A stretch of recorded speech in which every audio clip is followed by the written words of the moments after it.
Hello and welcome to Crossroads Politics here on WTHR Plus. I'm Dustin Grove. This week, a bill that would strengthen cooperation between Indiana and federal immigration enforcement moved a step closer to becoming law. Let's start out with 13 News State House reporter Emily Longnecker at the State House. Emily, you were there as this bill passed out of the House this week. Yeah, that's right, Dustin. This is the immigration bill, Senate Bill 76, that the Senate already passed in the first half of the legislative session. And this past Thursday, the House passed that by an overwhelming majority with a vote of 60 to 28. This bill gets us to a place where we as a state are not a sanctuary state. Supporters of Senate Bill 76, including its sponsor in the House, say the bill strengthens coordination between federal, state, and local officials in enforcing immigration laws. We are going to cooperate with ICE. We are going to make sure that our local law enforcement officers honor the ICE detainer request. But the 36-page bill does more than that. It makes it illegal for an employer to knowingly hire someone who is here unlawfully, giving those employers a defense if they show they did their best to verify someone's status. It also requires the Department of Corrections to come up with standards for county jails to follow to show they're cooperating with ICE when it comes to detainer requests. Those standards come with inspections from DOC to make sure jails are following them. If not, the Attorney General can sue.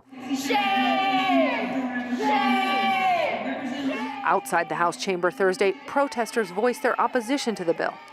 Inside the chamber, Democratic lawmakers spoke out against some of SB 76's other provisions, like the part that says governmental bodies, which could include hospitals, schools, and universities, may not limit ICE's enforcement of immigration laws in any way.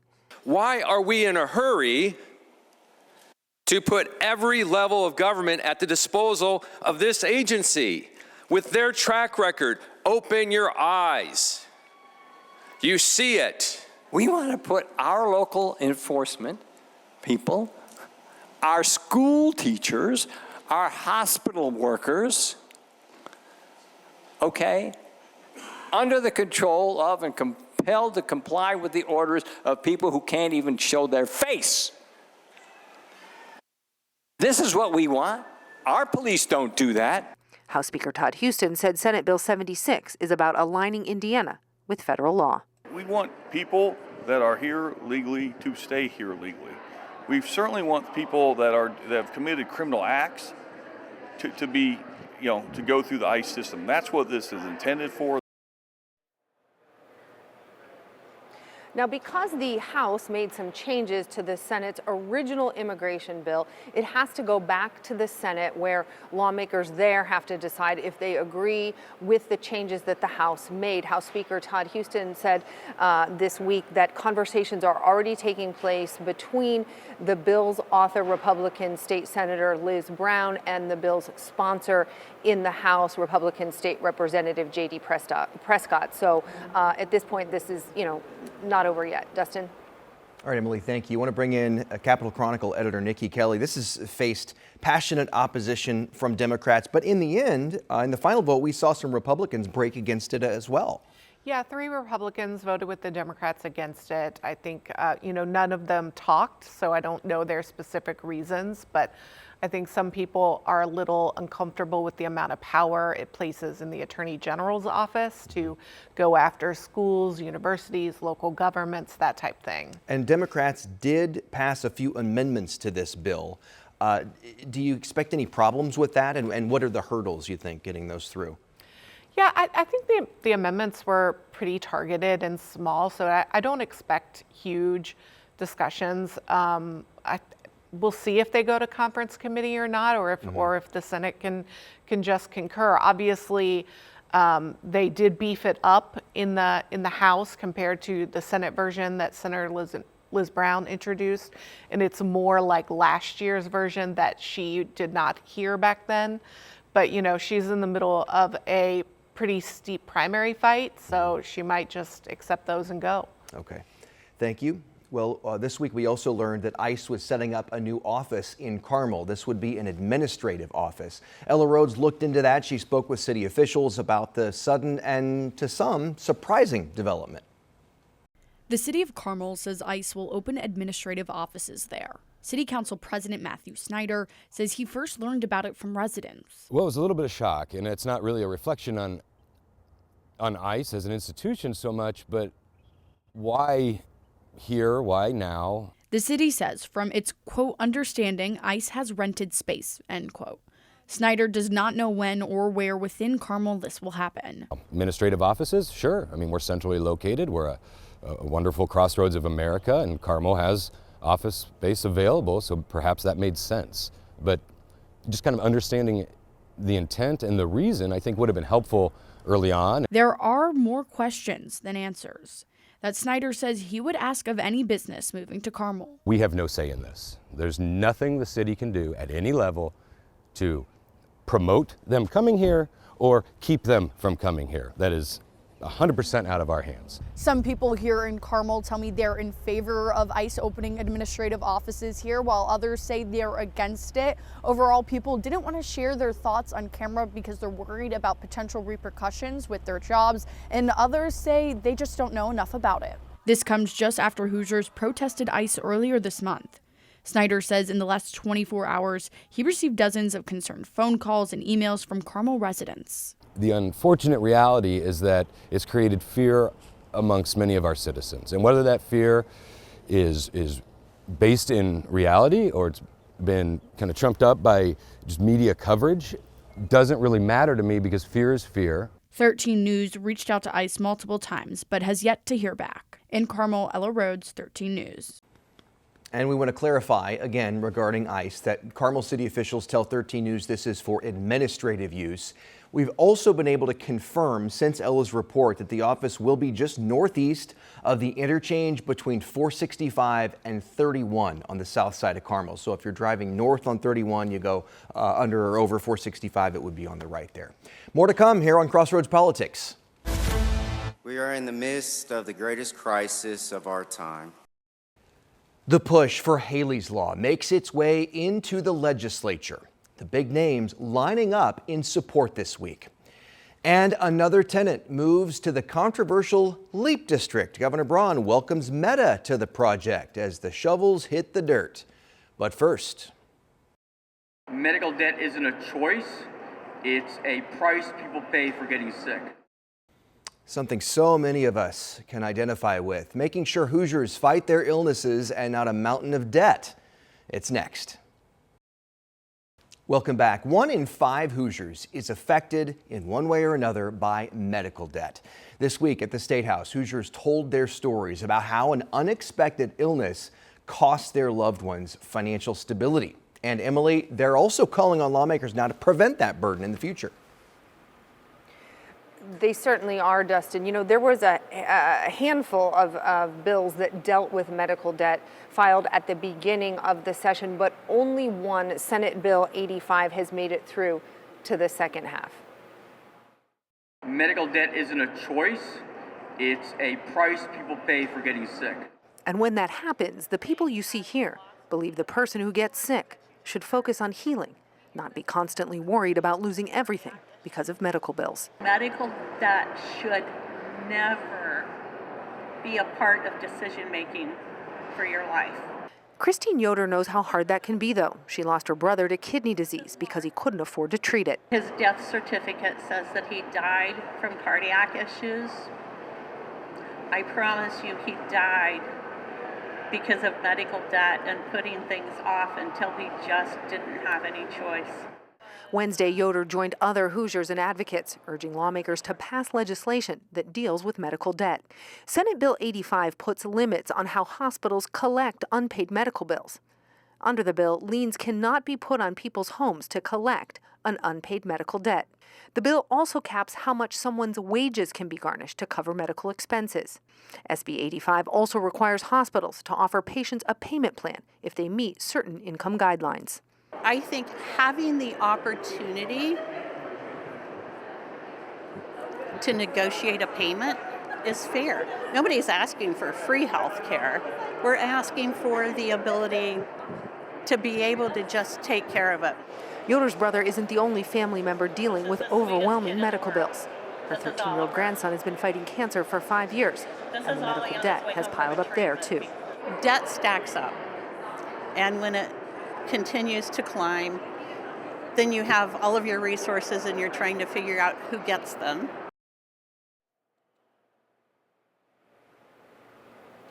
So a lot of personal stories this week from Hoosiers hoping to appeal to lawmakers on this issue. Senate Bill 85 had bipartisan support in the Senate. It still has not been heard by lawmakers in the House. One of the bill's co-authors, Democratic State Senator Fatty Cadora, told me, though, that he is hopeful it will still get a hearing in committee. Dustin? Emily, thank you. Nikki, this has been talked about before. This bill is something that Democratic lawmakers have been trying to get across the finish line for years. Do you think it'll get a hearing this year, or is it? Well, they only have 4 days left to get things out of committee, so this is not the only bill out there. But yeah, I mean, I think what's important to note and what Republicans who are on this train this year are pointing out is it doesn't eliminate debt, right? People are still going to get sick. People are still going to get these horrible hospital bills, but it does limit kind of how much garnishment can be of someone so that they can still have enough money to handle the rest of their burdens. It does limit, being able to put a lien on someone's house for medical debt. So, there are some protections in there without going so far as to just write debt off. And it seems like if this was going to pass, this would be the year to do it, given the kind of theme of affordability. Exactly. And that's, what we noticed this year is it kind of reaches into the, we're talking about housing affordability and utility affordability. So this is one way that they could help sort of regular citizens.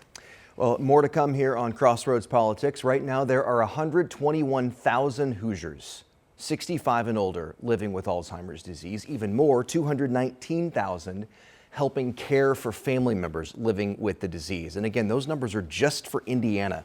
Emily is back at the State House. So, Emily, a bill dealing with this, or Alzheimer's education anyway, is making its way through the State House this session. And it's not just business for the author, is it? It's pretty personal.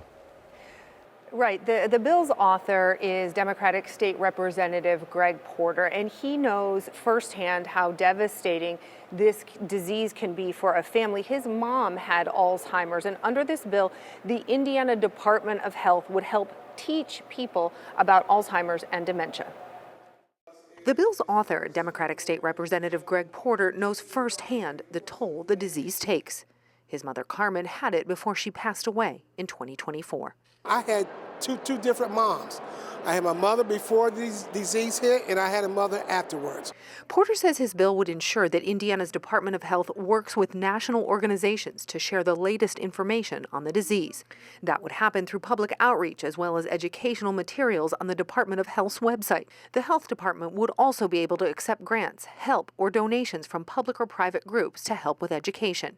Porter says the bill has received bipartisan support. When individuals voted yes, they said this was for their grandmother, their mama, or whoever. So it is really Alzheimer's dementia doesn't look at people if they have an R, D, or I on their forehead. It hits everyone. And as baby boomers continue to age, Porter says that more Hoosiers are going to have to deal with this disease possibly in one way or another. That's why he says education is so important. It would appear that lawmakers on the Senate's Health and Provider Services Committee agreed with him. They passed this bill out of committee unanimously. It now heads to the Senate where more changes can still be made. Dustin? All right, Emily, thank you. Nikki, this is one of those bills that's really an opportunity for bipartisanship, which we don't seem to see a whole lot of. Are there any other similar bills that you're aware of where it's getting bipartisan support? The funny thing about the legislature is most bills in the legislature, the vast majority of bills are bipartisan. And in fact, a huge amount are unanimous, but people don't hear about those bills because they're smaller, they do tweaks, they don't cross philosophic boundaries. And so obviously those aren't the ones that make the headlines, right? But yeah, most bills are definitely bipartisan, and this is one and should get through. It's good to hear. Yeah. All right. Thank you, Nikki. More to come. Anything we do, state by state, is still going to probably not prevent it completely. Governor Braun comes out in support of Haley's Law after a tragedy strikes fishers. And immigration agents set to leave Minneapolis as a budget shutdown looms. We'll tell you what it means for the whole nation. But first, that we are not doing anything that would harm the environment. The next big customer starts work at the controversial Leap District in Lebanon. It's next on Crossroads Politics. Welcome back. Facebook and Instagram are breaking ground in Lebanon. Shovels hit the dirt this week, so to speak, as their parent company Meta builds a new data center in the Leap District. Jenna Webster breaks down what it'll look like and what commitments Meta is making to the community. This is Meta's 1,500-acre data center just west of I-65 in Lebanon. It will include 10 data center buildings. Meta is ready to call the Leap District home to its $10 billion data center project. Here now we're looking at something that's taking the nation and the country by storm, and that is how do we compete in the world of AI? Governor Mike Braun is calling the project a win-win, saying it will bring 4,000 construction jobs and up to 300 jobs once online. Data centers are going to be important. They're going to lift wages in this state. And that's a goal of ours, too, to make sure that as we grow business, we're growing wages. Meta says it's committed to paying for all utility upgrades associated with the project, and electricity will be matched with 100% clean, renewable energy. It will pay $20 million over 20 years to the Boone Power Community Fund to help residents pay their energy bills. Folks that need it are willing to pay for the construction to where it's not going to burden ratepayers, and that's important.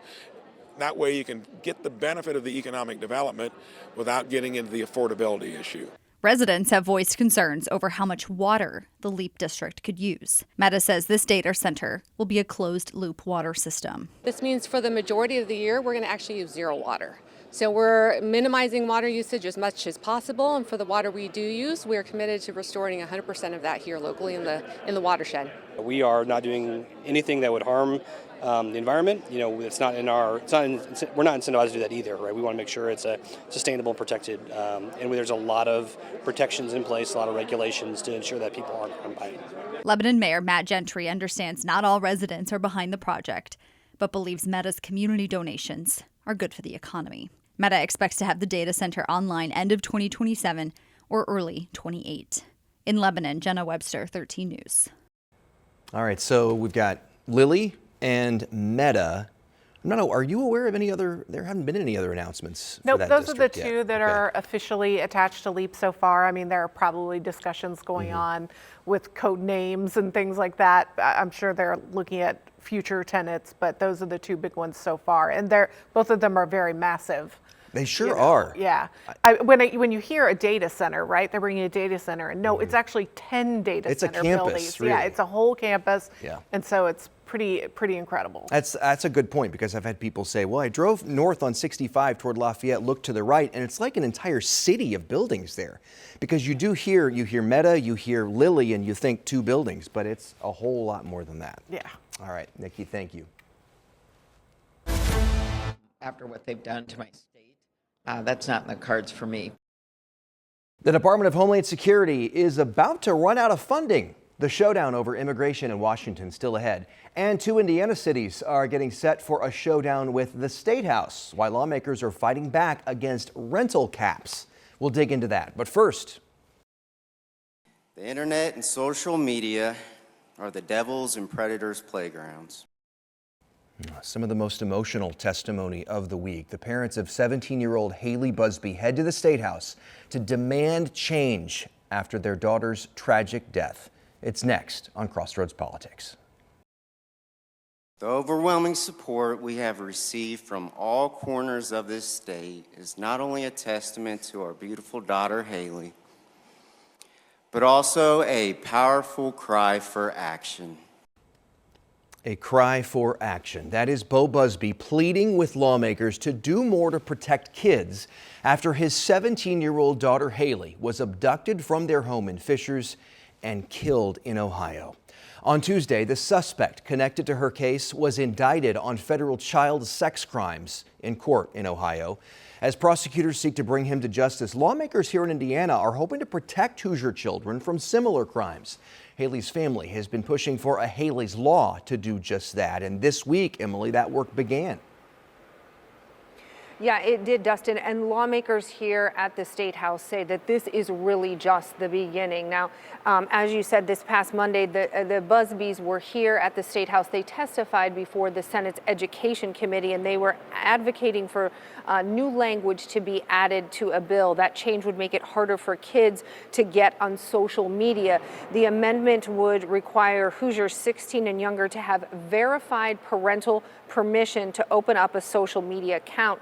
Companies also wouldn't be allowed to share user data on how teens are using social media for marketing. And shortly after the Busbys testified, House Speaker Todd Houston joined them as he highlighted another change lawmakers are making. And we're also looking at how we can bolster Indiana's alert system to make sure a situation like this triggers an alert in the future.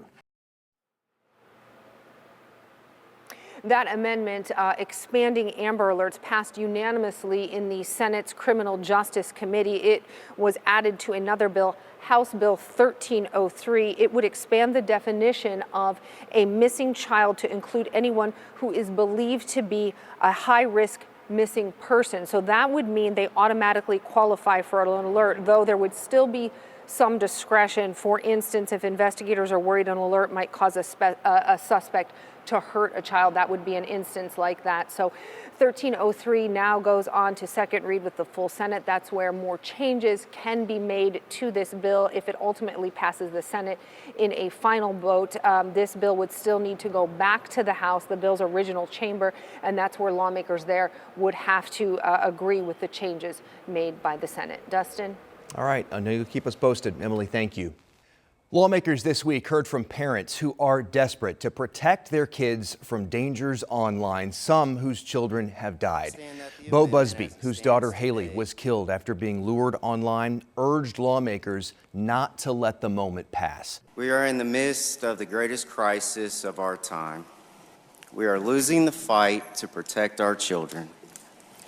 The internet and social media are the devil's and predators' playgrounds. And it's on this front that we must fight. State and legislative leaders say Haley's tragic death exposed gaps in how Indiana law addresses online grooming and child safety. I'm joined now by Indiana Governor Mike Braun and State Police Superintendent Anthony Scott. Thank you both for being here. Good to be here. Governor, I'll start with you. What goes through your mind when you hear those comments from Mr. Busby and others who say something more needs to be done to protect our kids? So the Busbys were in my office yesterday and up to probably 15 minutes. And when they described, in their own tragic case what happened, there were no real warning signs. It's technology that enables the predator, the perpetrator, to do things that most parents aren't going to see. And in this case, if he had not done some work in his own neighborhood to try to push the investigation in Fishers, and it was a camera on a block or so away that actually started the whole process to end up, getting the trail started and actually finding how this came down. So my big concern is big tech is profiting from this. Their algorithms allow it. If anything we try to do with a sophisticated technology that's crafted in a way that allows it, they need to be responsible to fix it. They're protected by a strange liability clause. This is an example of where anything we do, state by state, is still going to probably not prevent it completely when you've got an accommodating technology that the kids are going to know a lot more about it than the parents, and the people that know the most about it, probably the predator. So I want them to start looking at a solution so that we don't do Band-Aid approaches, even though we'll do the most we can until they actually solve it themselves. It does seem like we are all swimming upstream when it comes to fighting these online dangers. Superintendent Scott, let's talk about the Internet Crimes Against Children Task Force. In the last year, you just announced it has grown from 470 law enforcement officers to 520. What kind of success have you seen, has your team seen in the last year in terms of arrests? Yeah, so it was a priority for us to increase the manpower that we had allocated to that. So of that 520, 154 of those officers are state police personnel, both sworn and civilian, to tackle the ongoing increase in the number of tips we get from NCMEC, which is the National Center for Missing and Exploited Children. That grew 38% from 24 to 25. We had 29,000 plus cyber tips in 2025 that led to 3,000 plus investigations from all of those agencies collaborating together and working together. This task force is made up of not only state police officers, it's municipal officers, local officers, sheriff's departments, prosecutor's office. We all work together as one big team to keep children safe. And of those 3,100 plus investigations that we had, we saved 126 children from ongoing abuse, and we also arrested 499 individuals for preying on our children. So obviously, this task force's main priority is the safety and security of children, and that's one of Governor Braun's priorities, obviously one of our priorities, and I would say it's the #1 priority of all law enforcement agencies across this country. How critical are tips from the public? Getting a tip from the public when it comes to what your task force is doing? Right, tips help us, and actually that's how we get the majority of these cases, is through tips that go to the National Center for Missing and Exploited Children. We have a group of people that vet those tips when they come in, and then we assign them out to either our 117 affiliates across the state, or we keep them in-house at the state police. And so these tips, I'm just thinking if I'm online or somebody's online, we're watching what our kids are doing, what are we looking for? Yeah, so obviously most of these platforms allow the user to communicate with other people, right? And that's, as we've seen through the most recent cases, even if there's parental controls in place, these kids are smart enough to defeat the parental controls and still communicate with those predators. What happens a lot of times is these individuals, these juveniles, will tell their friends about this. That's where we get a lot of these tips. We also work undercover cases where we try to communicate with the predators.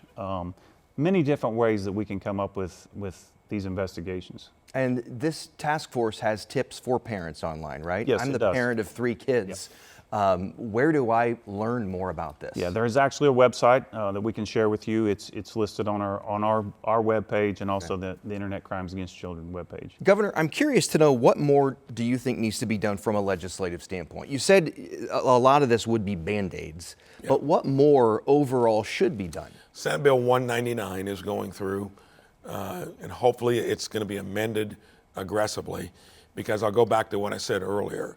Everything we do is going to be trying to work around something that looks like it's so easy for luring in the kid and the perpetrator's advantage.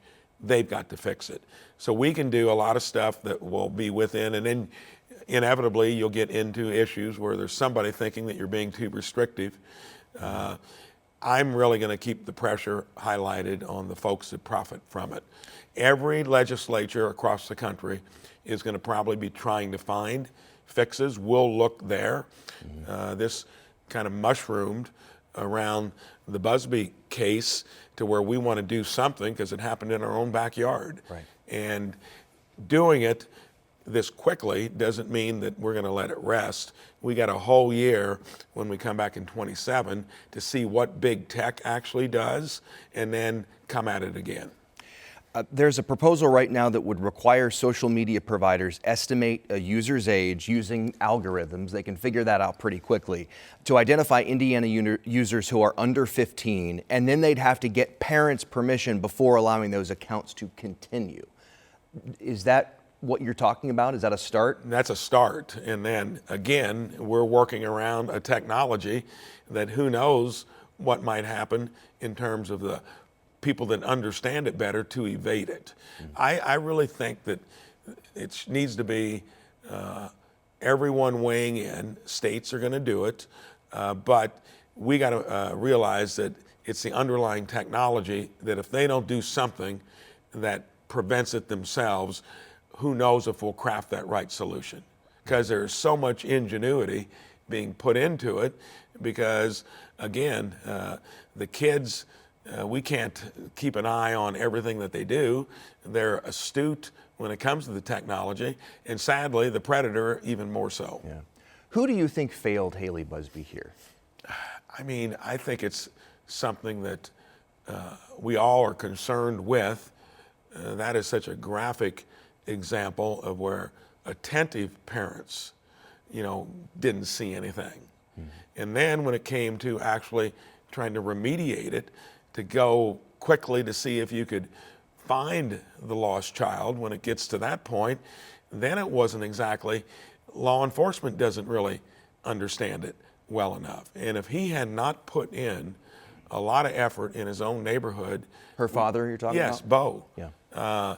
And to think that he had to do that, that shows you how new the whole process is when you are afflicted by it. An expanded Amber Alert is being talked about right now to that I point. think all of that in the kitchen sink needs to go at what we can do in the meantime. What's your final message, Superintendent, to parents watching?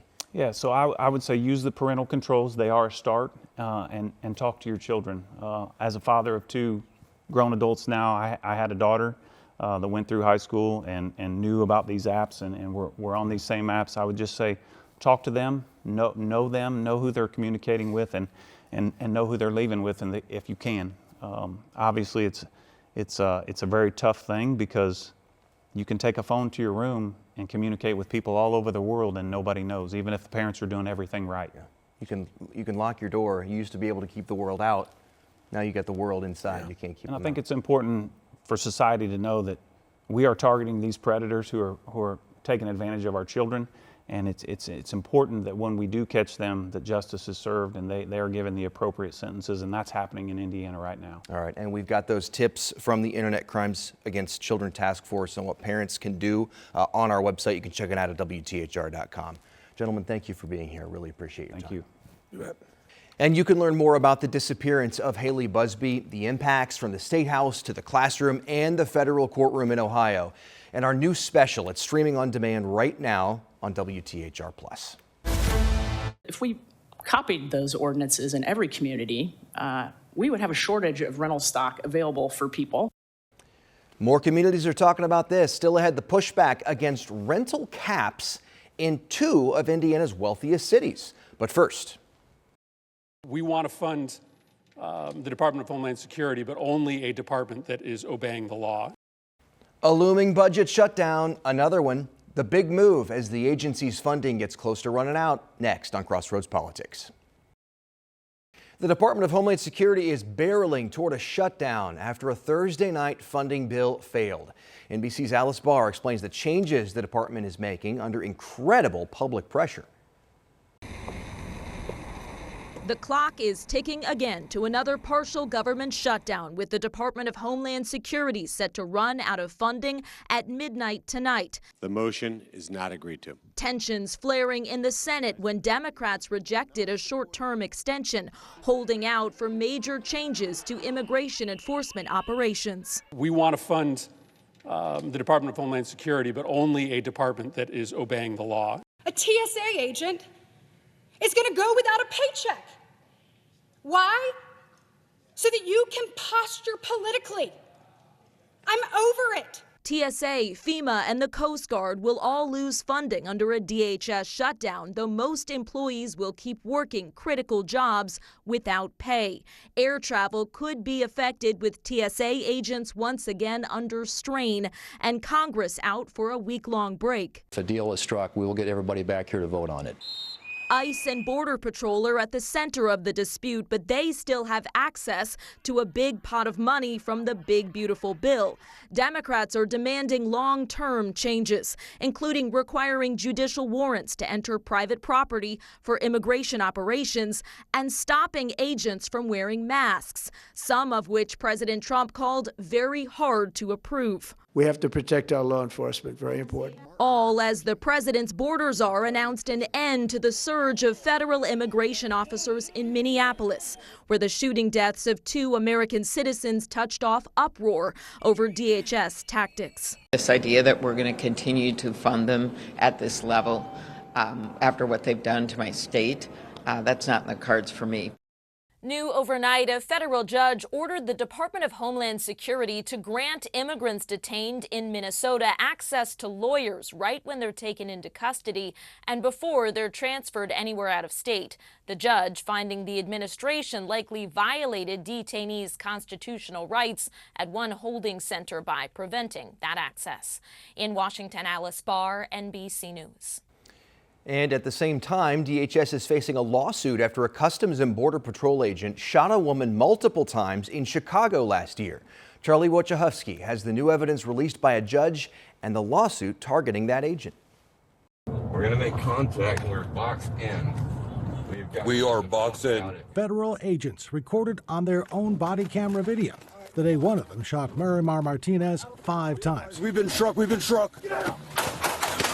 Now her attorneys have the permission of the courts to release this video and hundreds of pages of evidence that was to be used against her in court if the case had not been dismissed. You got to see why it matters that people can actually see the real evidence as opposed to the false claims by our government. I mean, we live in a strange time right now where we cannot trust our federal government. While she watched, Martinez's legal team laid out a series of statements made about her by the government.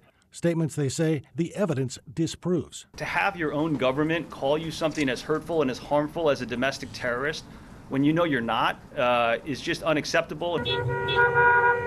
They say Martinez was among those who honked their car horns to warn neighbors about ICE and that she did carry a holstered gun in the bottom of her purse. But they deny she had tried to attack the officers, pointing to shots that pierced her windshield and blew out her back window, where a bag of clothes that she was on her way to donate can be seen. They point to a series of texts between the officer who fired the shots and his posse, congratulating him on the shooting, and an email from then CBP Chief Greg Bovino offering him a promotion. They don't know whether Miramar is going to live or die, and he's being promoted. I mean, that's disgusting. Now Martinez is planning to bring a civil suit against that officer and his supervisors, something that can be challenging when a federal agent is involved. We can hold them accountable monetarily, and we'll be asking for damages in the tens of millions of dollars when we do get our day in court. Martinez herself did not speak, only addressing one question about being afraid. I am not afraid of anyone, she said in Spanish. The only thing I fear is God. Lawmakers are demanding answers after a strange story, frankly, in El Paso this week. It was a bizarre shutdown of airspace around El Paso, Texas. Turns out the government was testing an anti-drone weapon that shot down some party balloons. The shutdown, originally slated for 10 days, was lifted after just a few hours. Strong but mixed signals on the labor market in the latest jobs report. The bad news, almost all job growth last year was revised out, almost 1 million fewer than previously thought. The good news, the economy added about 130,000 jobs in January. We also learned inflation cooled last month. And this week, the Trump EPA overturned the 2009 climate change finding that was the basis for most of America's climate-related regulation. That finding said that greenhouse gases warm the planet and endanger all of us. President Trump also plans to lift all emission standards for vehicles. It was 9-0 at the council to adopt the ordinance, bipartisan support, a lot of support in the community. But that popular ordinance now at risk. Why state lawmakers are squaring off against two of Indiana's fastest growing cities. Next on Crossroads Politics. In Fishers, there's now a cap on new rental homes in neighborhoods. This is an effort to prevent excessive investors from coming in. But some lawmakers at the State House want to actually undo it. Allison Gormley explains what's the deal with the battle over who controls these rental limits, the cities or the state. The number of investor-owned homes in neighborhoods is a concern in Fishers. So the city created a new rule that began January 1st, capping new rentals at 10% per neighborhood. Prior rentals are grandfathered in. And we really thought that that would ensure that it doesn't become overly saturated by rental properties. A report by the Fair Housing Center of Indiana found investors own about 8% of single-family homes in 5 central Indiana counties. While some may be small businesses, more than a third of these homes are owned by just 7 companies. It was 9-0 at the council to adopt the ordinance, bipartisan support, a lot of support in the community. Now, some lawmakers want to prevent that kind of rule. House Bill 1210 would prevent cities like Fishers from setting limits like their single-family rental cap. The proposal would stop local governments from adopting or enforcing rules that restrict homeowners from renting out their property. A group in favor of the bill, the Indiana Association of Realtors. My name is Maggie McShane. In her testimony, McShane called ordinances like the one in Fishers an egregious overreach. We are going to tend to be that organization that stands up for that private property right. She added that limiting rentals is a practice they think could be, quote, contagious. If we copied those ordinances in every community, we would have a shortage of rental stock available for people. And some communities, she said, would need a lot more single-family home rentals than 10% to keep up with demand. At stake, who controls the future of rental housing? City leaders or state lawmakers? Nikki, this is something that's, state versus local control. Typically from Republicans, they want to say, you know what, locally you control what you want to control. But in this case, that's not happening. Well, in recent years, the Republican supermajorities have definitely pushed more preemption down to the cities. Usually it's on more, quote, Democratic issues, things in Indianapolis. So it's a little different that they're pushing back against two sort of Republican areas who have done this issue. But yeah, I mean, the supporters say, hey, rental units have higher levels of code enforcement, police calls, things like that. But they are very worried about there not being enough housing available to people who aren't in the financial position to buy. Some real differences, philosophical differences between property rights and also trying to keep a rein on preventing a lot of, in some cases, first-time home buyers. We keep hearing it's really hard for these first-time home buyers to come in and compete with investors in some of these communities. Exactly. All right, Nikki Kelly, thank you so much, as always, for being here. Of course. Check out their great work, Nikki and her team, at the Indiana Capitol Chronicle online. And that does it for this week's episode of Crossroads Politics. I'm Dustin Grove for Nikki, Emily, and everybody here at 13 News. Thanks so much for watching. We hope to see you next time.